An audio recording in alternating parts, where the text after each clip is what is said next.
G'day everyone, welcome back to another episode of the Australian Property Investment Podcast. Hey, look, I've got to start off by saying a huge thank you to everyone that's been reaching out. The calls that I've been getting, the messages of people going, hey, look, I really love what the episodes, the content and the flow. So I want to start by saying a heartfelt gratitude to everyone that's taken the time out to drop us a message, reach out with their own portfolios as well and have us review them as well.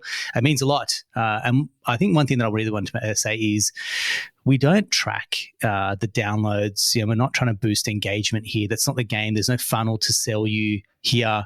Home loans and being strategic mortgage brokers is the core of what we do. And today's episode, again, I like to peel back the layers on our business and talk to who's who in the zoo.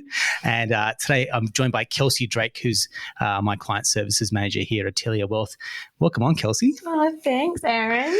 Now, you're not shy for a word, and that's an absolute compliment, by the way. So this is going to be an absolute cracking episode. And I feel like we've talked a lot about, from a lending perspective, had buyer's agents and the strategy, but really what makes or breaks the client experience is two parts. One is how we show up.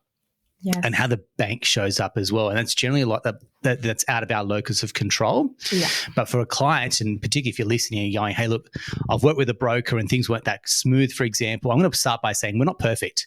No. Absolutely. We're far from it. You may see a few awards here and there for clients, customer service of the year or whatever we've been awarded and recognized. I say the awards are a lag factor. I don't get hung up on them because they reward what we've done in the past. And a client coming in doesn't really care about our previous awards because every day for me is day one. A new client comes in, they don't care about our track record. They go, how are we showing up today? How are we delivering? And if we have an off day, and we do, things can go off the rails a little bit. Yeah, absolutely. I mean, clients can easily be affected by something, and then from day one, their experience can not feel like, hey, these guys have all of these great reviews and, they seem so great, but things can go wrong. And so we obviously want to avoid that from day dot. We want everything to feel really good from the moment that they're speaking with us. Yeah. And that's, what we mean by the sum of our parts. Like everything's got to work together so that, me at the front end, the loan strategy, Nate particularly when we're doing the loan, the deep dive into the numbers and the options, then it gets across to yourself where you'll drive that from, the time that the loan's been submitted all the way through to settlement and beyond as well. And there's so many little parts in it, like one chink in the armor can kind of bring us down a little bit. Yeah, absolutely. I mean, from the moment an app's submitted, I'm looking at that application just thinking, okay, we've got to make it through to settlement. We've got to make it through to finance dates. How are we going to make this happen? What are these lenders' turnaround times? Like, is this going to be feasible? If it's not, what are we going to put in place to make sure that no stress is happening and that clients know that they're going to get to their finance dates and settlement dates, without too many hiccups or problems. Perfect. So I guess what I want to do is, from us, where things can go wrong, I call it death by 1,000 cuts. Yes. And they're really small things that can start to happen, but you compound a little error here, a delay here, for example, a request for more information here. And for a client, they're going, mate, what is going on? This is not a smooth, seamless client experience. And we can't guarantee that. I think that'd be foolish of any mortgage broker to guarantee that. But I think for us, it's going, hey, let's preempt this. Let's be open. I think that's what this episode is really going to unpack, which is what to expect when you're going through a loan application experience. What can go wrong? And I feel like this maybe, it's not a disclaimer, but it's just more to go, hey, if you're forewarned, at least you're coming in with your eyes wide open as well. Yeah, and how to prepare yourself so that you get the smooth ride as well, because there's a lot of things that clients can do that actually will help them have a much nicer experience. And if they have that information going into a loan application and a purchase, then they're going to be way more prepared and they're going to know what they need to do to be able to prevent any issues or really any surprises. Because I think a lot of the times it's clients seem surprised by what the lenders ask of them or what's expected, how delays can occur, and the fact that, I mean, the assessors at the bank, they're humans, they're not robots. So you've got that to factor in as well. It's not all fully automated. We're coming into a day and age where a lot of things are automated. But at this stage, broking and assessment of applications is not, and there can be human error involved in a lot of different ways. which obviously our job is to try and minimize that. But yeah, it's important that people are aware that those things can happen. Yeah. So for those that haven't come into contact with you, you've been with us for coming on 6 months. Yeah. And what surprised you when because you haven't been working a mortgage broking background? Your background's been family law, for example. Yes. And so coming into mortgage broking, what surprised you, do you think? I think I've come in at a really interesting time where with the business, Atelier Wealth in general, people are so eager. So I think what surprised me is we really see cold feet. That's not something that we experience. People want to get pre-approved. People want to buy. People want to buy before they're pre-approved, like everyone just wants to purchase right now, which is great. I mean, it's a buyer's market, right? But, all of that eagerness and that high volume, there can sometimes be issues that come along with that as well. But I actually really enjoy it. Obviously, a fast pace and high volume work environment. That's what I was setting myself up for. That's what I knew I was getting myself into, and I love it. So it works for me. But I think we said that in the interview. I was like, you want growth? Just be careful what you wish for, because that growth happens when I think anything. Like they talk about diamonds, how they're made under pressure. Growth to me happens when you put through your paces and you come out the other side. And I think you've certainly stepped up, especially not having that that deep industry experience. I think has actually worked in your favour. Yeah, I think so too. I think when you come in with a fresh mind and then you started a business like Atelier Wealth and we don't do things always standard. I think we stand out in a lot of ways from what I've seen and heard from my 6 months of experience.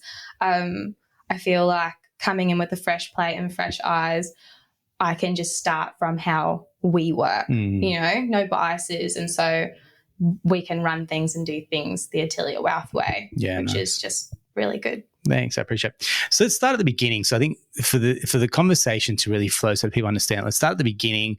When someone initially makes contact, for example, you're really eager, I want to get in, for the first time in a long time, it's like there's a bit of wait actually to try and get that initial booking as well, which people just want to, a chat tomorrow and we have no tickets on ourselves. For the first time in a long time, it's like we can't show up for an initial call that quickly. Yeah, absolutely. I mean, when we get eager client calls, all I want to do is get them in straight away.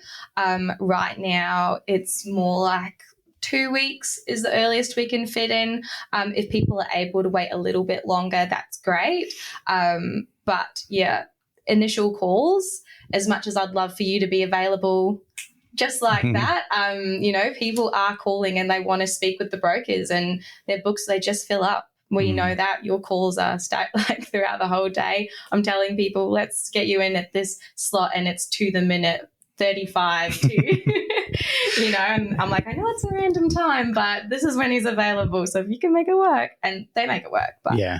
And that's, again, I'd love to be chatting to people all day, every day. It gets me going. But again, there's only so many hours in the day. Yeah. Where the energy goes as well. And I think we've also been very conscious to not take on more than we can. Yeah. And I think that's what we probably did in the past is bite off more than you can chew and chew like crazy. That doesn't work. That formula doesn't work. And look, again, it's not to defend myself, but I feel like you want a job done, you give it to a busy person.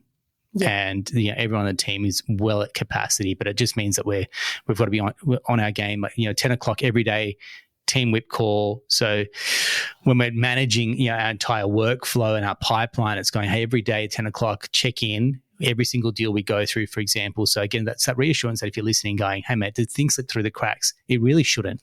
It's hard for things to slip through the cracks because, like you said, every single day we go through every single deal. So as a team, we're running through that. We are checking in and everyone in the team knows where that deal is at on that day.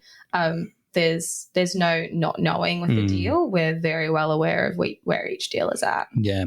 So we start with initial calls, and then the next part is, clients will then get what they call a fact find. We call it our client center. Yes. And that's where they, upload all their documents. That comes through to us. Again, we're probably on a 5 to 6 day turnaround time to get a loan strategy out, which, typically used to take us 2 or 3 days. Now it's 5 or 6. Again, there's just the depth of work there at the moment. And again, we're seeing clients that have decent portfolios, for example. So it doesn't matter if you've got 1 or 2, but you're trying to scale to 6. It doesn't matter if you've got 4 or 5 existing and you're trying to get to a couple more, for example. It takes time. And I feel for us, we measure twice, we cut once. And again, I say I don't want to rush it and get it wrong. I'd rather take our time. If an extra couple of days, really, what's an extra couple of days in the grand scheme of things if you're organized and prepared? I think that's the message that we're going to keep. I'm going to keep coming back to that, which is if you're organized and prepared, rather than finding a property and putting the horse before the cart. That upsets the entire flow for us, which is we can't do our best work when we've got a gun to our head and someone's got a property that they've not even got pre-approval for. Exactly. And you want to prioritize the clients that have been organized. At the same time, you feel bad almost going, okay, this person's just purchased and they've got a 5-day cooling off and we need to get them financed now and we don't have a pre-approval. All of our clients that are pre-approved and really organized, you're almost like, I want to prioritize the people that listen to me. But sometimes people do things and they don't realize the impact that can have on the whole flow on. Just okay, they learn, and then next time they make a purchase, they won't do that again, because it's not a fun experience for the client either. There's a lot of stress that comes in when we are putting the cart before the horse. Yes. Yeah. Spot on. So if we then look at it, so at buy stage, we'll loan strategy out to a client, for example, and then we pick a particular lender, then we've got to actually and it's like, that's not instant. We've got to then actually punch in, do the data entry with that particular bank. You want to pick whoever at the moment, Westpac. It's like, we've got to go in to a lodgement system, key in all the data, send out application forms, get a client to digitally sign, get that back through to us. At that stage, hey, there might be, depending on the bank that we've gone to, we need a few bits of extra information. Yes. And that's where the initial friction starts going.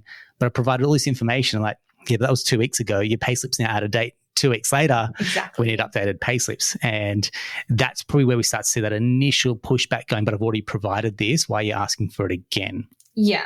And that's before it's even gone to a bank. Yeah, it is. And no one enjoys the back and forth, because it is a pain point, especially when you feel like I've provided this. But it's important to remember that in a process, banks need their most current information, and we will push back on things that we don't necessarily agree with if we do believe it's already been provided. So if we're normally asking a client for it, it's because we've looked at what we have and we've spoken with the bank, and yes, we do need that updated document. Yeah, well said. And I feel like this is a healthy way to have a chat about expectations and delivery, because I look at it, and my view of the world is very biased because I'm a broker. But if I'm going to a broker, for example, the modus operandi isn't make this as seamless as possible. To me, I'm like, get me the outcome that I want. Yeah. There may be a few hurdles and a few bumps on the way through. I think strap yourself in for that. I'm telling you right now, I've got a lot of broker mates. No one can guarantee a smooth client experience. And anyone that does, I don't know, I'd be questioning that as well. And that's not a pot shot at anyone. It's just more to say, hey, look, the entire thing's out of our control. I can get it to a point that it goes to a bank. The next part that we talk about is when it goes to a bank, what happens, and you just alluded to that before as well. So that's just kind of like me just saying, reframing this whole thing, going, if you're going to a mortgage broker, you're going for an outcome, which is the lending or the portfolio or growing and scaling, or a lower rate. That's the outcome you're looking for. You're not looking for a seamless, smooth, slick client experience. Let's just be very open here. Yeah, we're looking to get you to settlement. We're looking to get you that property, and then we're looking to move on to the next one. Yeah, spot on. So the application's gone to a bank, and then up front we might have said, hey, this particular bank's at 3 business days, and then when we go to submit it, now it's at 5 or 6 business days. So if you're picking up what I'm putting down, we've had a few business days, 2 weeks at the start. We've had a week here, for example. We've had another couple of days to do the data entry, then another day or two to get application forms, and then it's gone to the bank, and it's another 4 or 5 days before they pick it up. And we're talking like a bloody month here. Yeah, and clients are sitting there going, this feels like it's taking a long time, because they don't realize in the background there's quite a few steps that have actually passed that they're not aware of. Of course, we are letting them know when applications are being submitted and letting them know about turnaround times. But I will say, when a lender drops their rate and then we present it to clients and then they're like, yeah, let's go with that. Then when it comes time to purchase, of course, that lender's turnaround time has now blown out. Because every other broker's jumped on that rate bandwagon. Put applications in with that lender. Exactly. Yeah. So again, sometimes we're telling lenders, hey, clients, it might be a slightly higher rate, but we know when you drop that sexy low rate, as a couple lenders have, they're really skimming for business. Their back end can't handle that. And then we see a inflow, like massive flow of applications to a particular bank. They can't handle it. And then they're just starting to drop the ball all the way through because their systems just can't cope with it. And they should just really shut up shop. And if I think back, this is before your time, buddy, but I think back to COVID, there was one bank that was like 25 business days to pick up an application. That was a major bank. I'm like, geez, that was nuts at the time. Yeah. But yeah, I'm glad those kind of days. And I think it throws a lot of people in, especially in a day and age where digital is king, and they're going, I don't believe this loan process is so archaic. Like, what are you guys doing there? And, with all the tech that we've got, I got to tell you, from when I started broking to where I am now, with all the technology that we've got, it actually takes longer to do a loan application than what it did years ago. Believe it or not, I still can't get my head around it. Every time I sit at industry roundtables talking from a broker's perspective, I'm like, tech is not enabling our business. Tech is actually setting our business so far backwards sometimes. ID, bank statements, there's so many good tech tools around that. But the actual mortgage process to get in, now it's digital docs. That took a long time and that's still not perfect, for example. But for a digital day and age, the home loan experience is still archaic. Yeah, I mean, some lenders are still working with print paper documents. So that's just a classic example. And there are some states that just require some documents to be printed and posted. So it's something to be aware of. It's not ideal, and you would expect everything to be e-doc and e-sign, but that is not always the way. Yeah, spot on. So I guess one of the big messages that we've got today is, as you're listening, it's one, be as organised and prepared. So if you think it's 2 weeks for us, when you speak to a buyer's agent, they're probably at least 3 or 4 weeks to get in, with any good buyer's agent. Yep.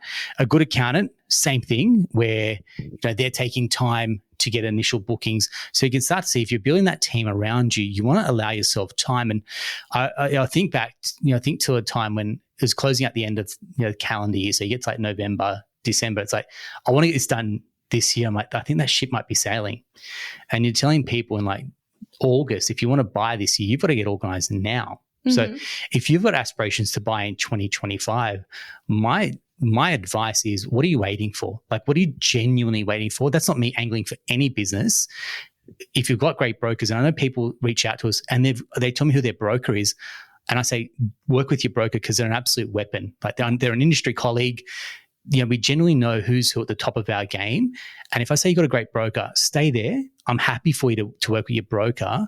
Thanks for giving us an opportunity to look at your portfolio. You've got a great relationship, stay with it. If you're not getting the strategic support, that's possibly where we can have a chat. So be as organized as possible. Give yourself more time than you planned for. Manage your own expectations around what this journey is going to look like and how long things will take, and the ping pong emails, calls back and forth about the information that we need. That's before we've been submitted to a bank. Yes. Yeah. Then we get to the bank, what we call lodgement and then submission, and it's it goes like you said. There's a human that picks this up, what they call a credit assessor, a credit manager inside a bank. Now, I can put the exact same loan, same documents, to the same lender, put it in front of 2 different assessors and get a wildly different outcome. Yes. In fact, I actually have had 2 pre-approval extensions for the exact same person go to a lender before. For some reason, they weren't linked, so they went to 2 different assessors, and I had 1 extension granted and I had 1 come back with outstandings. Same lender, same timing, same everything. And I had to call them and go, this doesn't make any sense. Yeah. So I was like, either give me 2 lots of outstandings or give me the other extension letter, because I can't present this to a client when they're identical. Correct, mate. Spot on.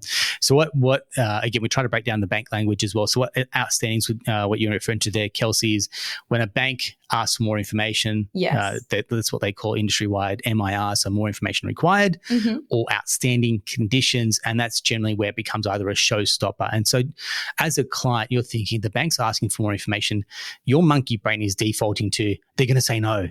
And it's up to us then, decipher that to go, it's what I call, is it credit critical? Is it loan critical? Or is it a matter of, hey, they just need more information, the stuff's gone out of date and it's a ticking box exercise? I'll give you some examples. Ticking boxes stuff is, hey, the pay slip's fallen out of date. Yeah. Yep. Credit critical is, we need to see the existing loan that they've got that we're not refinancing. We need to see the interest rate, the balance, for example, and the loan term left on that as well. Yeah. And based on that information, that could definitely, change the entire way the application kind of moves forward. Yep. So there's some things where it's like the employment's changed there. They said they were PAYG. We've been led to believe it. The banks go, actually, we think this is a contract because there's no super on here or annual leave. Yeah, exactly. So there's small things that, again, might even like slip under our radar. It goes to a bank, or the bank's asking questions. We've got one client that works for a multinational, happens to be working overseas, but they're like, is this truly an Australian business, or they paid in overseas dollars, and that changes the entire way that the bank looks at their income? Yeah.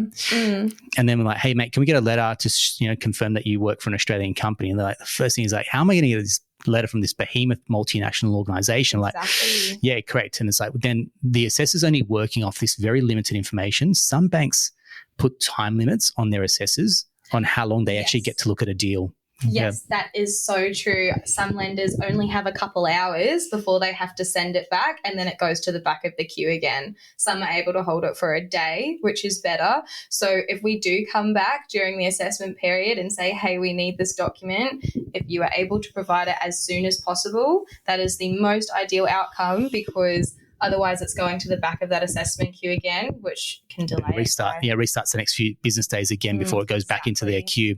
And then overnight, if they've got more purchases coming through, and I've asked this question multiple times at banks going, why is it during in-flight when we're going through a loan application, why do the days kind of the goalposts keep moving for an assessment time frame? And what they say is, look, overnight there's purchases that have come in. As a bank, we can only handle 500 applications in a day, so we've got to triage the urgent ones, purchases, and everything else gets pushed to the bottom, and therefore that kind of builds up the workload for the next day. So if you can understand a bank, they're a business. I say, don't make your problem their problem. They've got finite resources. They know their margins. They know their workflow as well. Mm-hmm. Just because you've bought and you're on a time frame for a cooling off period, they're going, hey mate, they're going to dig their heels in. They're going to do, obviously we're going to do, and they're going to do everything we can based on relationships. But don't expect yours just to get special treatment, because and it's hard for me to say that because I want every client to feel special. Yeah, and but don't expect. Yeah, correct, right? But it's like the bank's not going to bend over for you because you've bought and now you're in this cooling off period. They're going through their normal checks and process, and look, they'll always what we call escalate based on urgency. Yeah. But if you've been disorganized and like you've given like 3 days for a cooling off period, you got to understand that's probably also not fair to a lender either. Yeah, it's not fair to a lender at all. And even escalation time periods, a lot of lenders' escalation is 48 hours. So even when we do escalate, deals, it's not always enough time. But that's sort of when it comes into, if we're getting close to time periods, we're having those conversations with clients, with conveyancers, with buyers agents.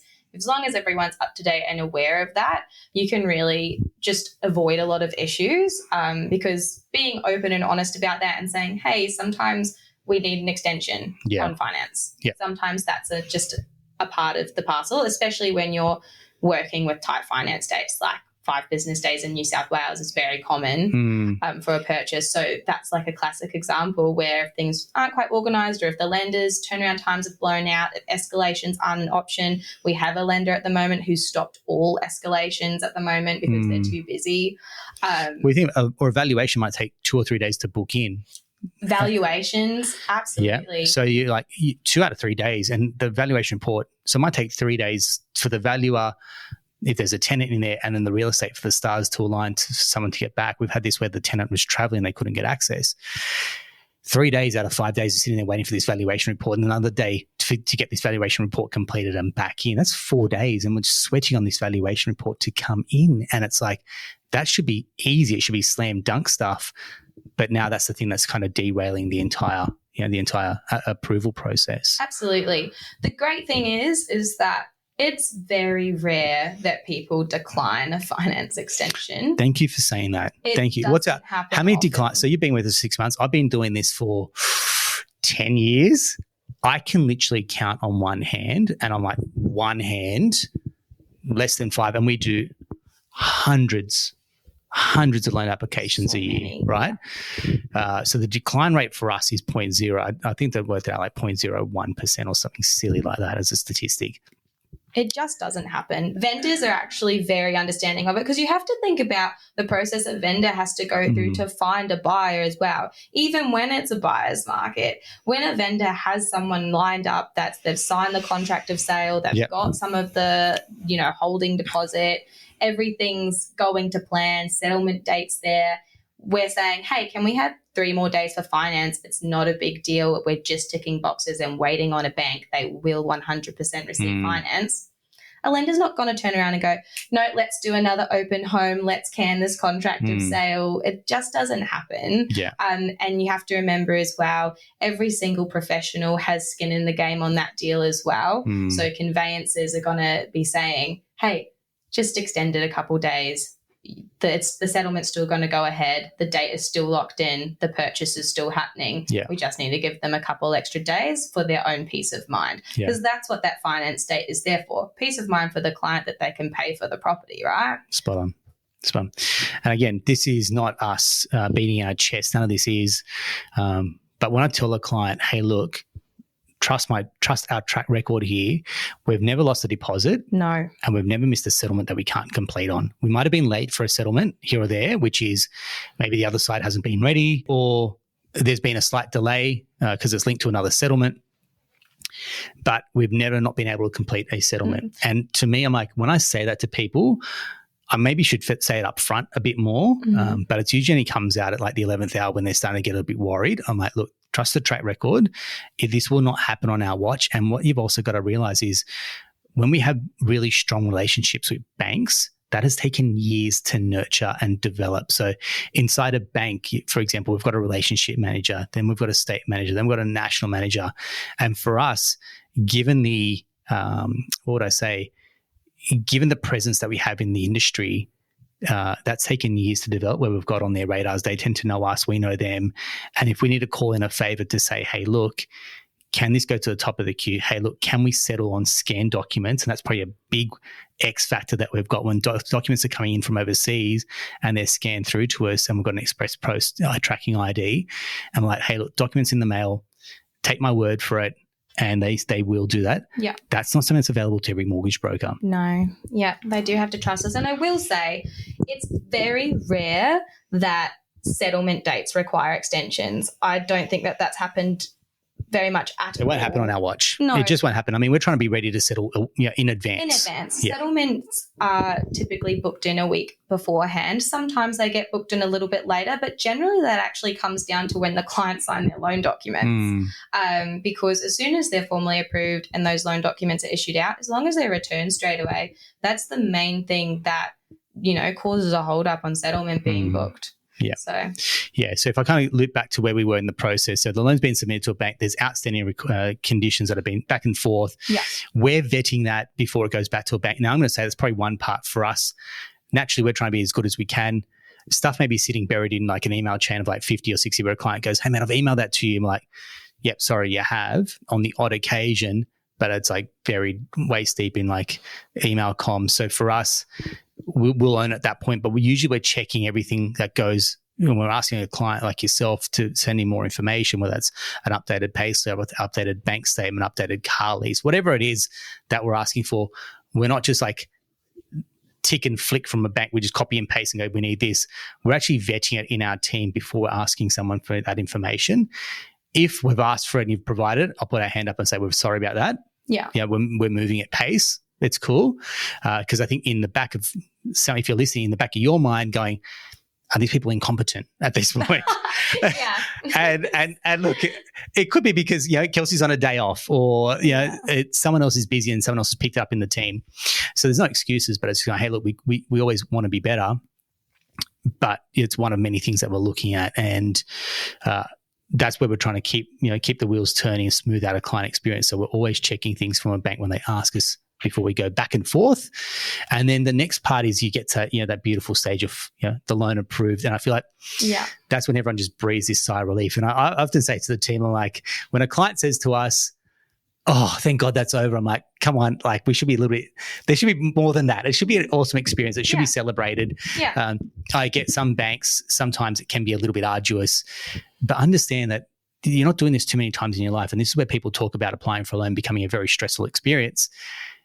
If you can come into it preempting some level of stress, mate, that's half the battle won. Like the expectation that, hey, look, this is not going to be a smooth, clean, seamless process. And you go, hey, look, there's going to be some back and forth. If you have that, if you just come into it with that attitude, I feel like you're going to show up a lot better and not fight it. You're not going to go against the tide. You're going to go with the tide.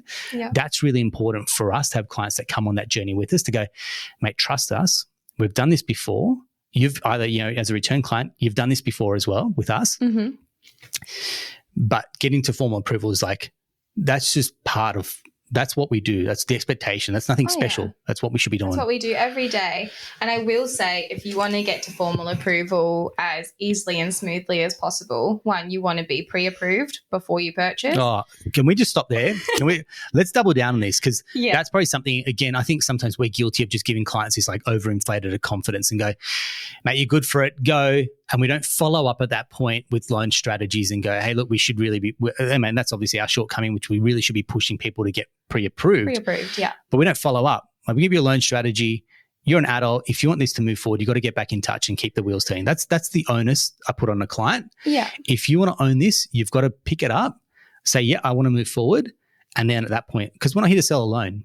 No. We're not selling loans. We're not flogging product. We're working with people that actually want to move forward, and we need your skin in the game, our skin in the game, to kind of meet each other halfway. Absolutely. Like I said, we're dealing with a lot of clients who are extremely eager. So when we're sending out loan options, we expect to have a response on, I want to go through with this. Yeah. This is the option. Because then they'll meet with the buyer's agent. The buyer's agent's like, let's move forward. And I've got to put this out there. The amount of buyer's agents that take on briefs and clients that are not pre-approved. I talk about mortgage brokers sometimes needing an uppercut. That buyer's agent, if you're working with a buyer's agent and they do not get you to be pre-approved before they start scouting for looking for a property, I got to tell you, like, Australian Property Scout probably set the standard in this space. They're fantastic. They set the standard in space. There are so many buyer's agents that I work with that do not expect clients to be pre-approved, and I've got to kind of pull the handbrake and go, what are we doing here? Like, this is not professional. No, at all. It's not. You don't know what the client can purchase for. Totally. Yeah. So that's kind of my little bit of chili powder in this podcast today, which is, if you're working with a buyer's agent and they're not asking to be pre-approved beforehand, major red flag. Absolutely. Yeah. If you're not having that conversation with a buyer's agent, if they're not asking that question, huge concern. Yeah. Which is why we work, again, no favorites here, but Sam Gordon and the team at Australian Property Scout, you cannot get into their queue without being pre-approved. I feel like that is, it's a point of difference, but that should be industry standard 100%. From our perspective. Yeah. Anyway, I won't labor the point. You've heard me talk about it. So then this is where we're going to formal approval. And then what happens here is, and this is, pops up consistently, which is loan documents get issued and they're bloody wrong. Yeah, I don't know what's in the water at the moment, but not just loan documents, formal approval letters. Yes. I'm seeing areas and in the time I've been here, never really had a lot of issues with formal approval letters. In the last month, I think I've had to push back to 4 or 5 different lenders on different, and the formal approval letter, there's just an error. They've got something slightly wrong. Yeah, we're talking about a loan amount wrong, the interest rate's wrong, for example. Exactly. And again, we're trying to be eagle-eyed and pick up on this before it goes out to a client going, hey, mate, you got formal approval. Where's the letter? It's got an error in it. And they're like, bloody hell, mate, what's going on here? It's like, the next, what's this vein that's popping out on the side of the head? That's coming out. And we're like, yeah, mate, we're in the trenches with you. We want this done. That vein popping out for me. we've got no vested interest in making this thing dry. We want it done as quickly, efficiently as possible without any more hours going into it. Yeah. But we're not going to send out a letter that's incorrect. So that's got to go back to the bank. Yeah. Then we're back in front of assessor, back into their work queue. They've got their days planned out as well. So again, it might be another 24, 48 hours before that letter gets reissued. And in the meantime, you've got like the conveyancer, the vendor chasing us up for this formal approval letter so we can exchange. And again, I'm just saying, if you think you need more time, add more time to it because of this stuff. And we'd love, the exception to the rule is where this stuff happens. 4 or 5 out of how many need rework. It's the exception to the rule. Yeah. But you just might be unlucky at that point and caught in the crossfire. Yeah, absolutely. Yeah. And then loan documents, obviously, they get issued to us and the client simultaneously. Yep. So we don't get a chance to actually see what's gone out. We don't get to vet those. Yeah. And some lenders don't even send us a copy of the loan documents, particularly if you're purchasing in a trust. There's actually loan documents that we don't receive access to because it's technically a conflict because of the guarantor loan documents. You can provide us with a copy if you want us to check something, but we do not receive a copy of those from the bank. Yeah. So if clients are like needing that bit of hand holding around, what am I signing, for example, I won't say I don't never use the word hard, but we can't actually see what you're seeing because we don't get a copy of those documents. Again, they're going directly out to a client, for example. It's digital, or that's paper-based. And so then we're relying on someone walking us through what they're seeing and what they need to do. And then you got to think, then there's some loan document packs which need independent legal advice. Yes, and that's a big one. That's a big thing that can actually slow down a process from formal approval to settlement book is clients not realising they need to get independent legal advice. I will say if you're purchasing in a trust or SMSF and you're a guarantor for that, or you do a guarantor loan with parents. Or guarantor loan with parents. Yeah. Anywhere there's a guarantor involved at all, you hear the word guarantor, independent legal advice will be required. Yeah. It's on all loan documents, but some lenders require you to complete a statutory declaration that states that you've received it, and some of those lenders expect that statutory declaration to be signed by a solicitor. Yeah. So again, we're adding the solicitor into the mix here as well prior to settlement. They're busy people. So if obviously we can't guarantee the time date when loan documents will be issued, but it's being in contact with your solicitor going, I'm going to expect these documents to come in. I just need to know that we can get in once these documents have been received. Yeah, absolutely. I mean, the moment we're getting formal approval on those deals, I already am having that conversation about independent legal advice before it's formally approved. But the moment that comes through, I'm saying call a solicitor, book in for independent legal advice. And it's independent legal advice, so it's not meant to be the conveyancer that you're working with. It has to be a different solicitor. Well said. So we get to the point that you've got loan documents signed. Now, the other part is when we get signed documents, we again set a standard here. We always will scan documents back in because documents have gone missing in the post, believe it or not. We always say, hey, use Express Post because then we can send a tracking ID to a bank and we can see where it's at. The bank can see where it's at as well. So again, if we're on a tight settlement time frame, we can go, hey, work on certifying the scanned documents pending the originals getting to head office or to one of the centres that they're got to be processed at as well. Yeah, absolutely. When it comes to printing and signing loan documents, we always love to receive a scanned copy before you pop it in that Express Post bag. Just so we can check it. But the great thing is when we send out our formal approval emails, particularly for those ones that are paper signed, we have a link to a video that tells you exactly where to fill it out and how to sign it. So watch it. It's actually extremely informative, and we also have a link to my calendar where you can book in and just sign your loan documents with my assistance. And any client that's done that can attest, like it makes things a lot easier because they know it's right and I know it's right, and then it's a done deal. And even a phone call sometimes is just that reassurance you need to know that you've signed them all correctly and everything's done. And being aware that some lenders don't do certain things automatically, that you need to do it manually. For example, some lenders are not going to automatically open an offset account or transaction account for you when you do a loan application with them. You have to call and open that account yourself. Or worst case, you have to go into a branch. Or yes, actually, some lenders you have to go into a branch. Believe it, we're 2024 and we've got people going into a branch to set up. Like, guys, if you're listening, you're like, I'm telling you, this is how anti-digital the entire process is. It's a major bank that's getting people to go into a branch to set up accounts. I know that because I got one of my loans through one of these lenders and I had to go in at like 10:30 on a Wednesday morning, whatever day it was, to get ID'd and set up. And it took me probably about 30, 40 minutes for a simple account set up. Yeah. So again, you can resist it. You can push back all you want. Mate, if we're going to this particular bank, there's nothing you can do that's going to change that. You can't fight it. Exactly. The best thing to do is not to fight it and to just do it. And just be prepared. The branch is going to bloody sell you credit cards and loan insurance and all the bloody palaver that comes with it. You just say, no, I'm here to set up an account. I want to work out as soon as possible without sounding and being rude as well. So cross-sell is the name of that game, by the way. And we don't buy into that crap at all, buy credit cards and other insurance products as well. But anyway, so you can start to see again, and we're talking about days, delays, for example. How do we keep the wheels turning, moving? Again, we've got no vested interest in making this drag out. In fact, the exact opposite is ours, as smooth and efficiently as possible. But we work on what's in the locus of our control. And as a client, as a listener, you've got to think the same thing. What is in your locus of control and what can you get frustrated about? Because trying to get mad about it isn't going to change the outcome. You got to do what the bank says. They're lending their money to you. Unfortunately, you've got to dance to their tune. I'm just going to leave it there. Yep, absolutely. Yeah. And then we get to settlement.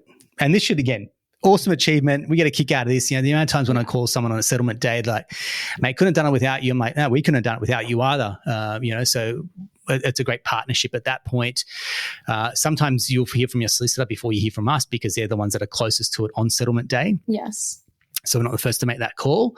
And then what happens 24 to 48 hours afterwards is what we call a loan repayment summary, where we're giving you, the first date of that repayment, which account it's coming from. Big one here is offset accounts that get set up. Mm-hmm. It will surprise you that they're not linked. Yeah. Sometimes they're not linked. Some lenders are very good at taking the nominated accounts that you note down in your loan documents. Like, yes, you have written this account down. This is for your offset account. It's all there. You've provided all the information they need, and the dots just don't line up. Spot on. I don't know what happens. And again, I don't know why they don't do it. Yeah. But you have to sometimes make that phone call. And that's what we're saying. We're not passing the buck here, but there's got to be some responsibility that when you get that loan, we don't get to see at that point anything afterwards due to privacy. So we don't get to see what's in your internet banking. You've got to go in there. You've got to click into the accounts and make sure that the offset accounts are linked and what the repayments. So we'll give you a loan repayment summary. You've got to take that information. You have to go off and check that. The amount of times that afterwards, like when we do an equity release, there's funds that have been paid out for a loan or redraw, whatever it is, and it's like it actually hasn't come out clean in the wash.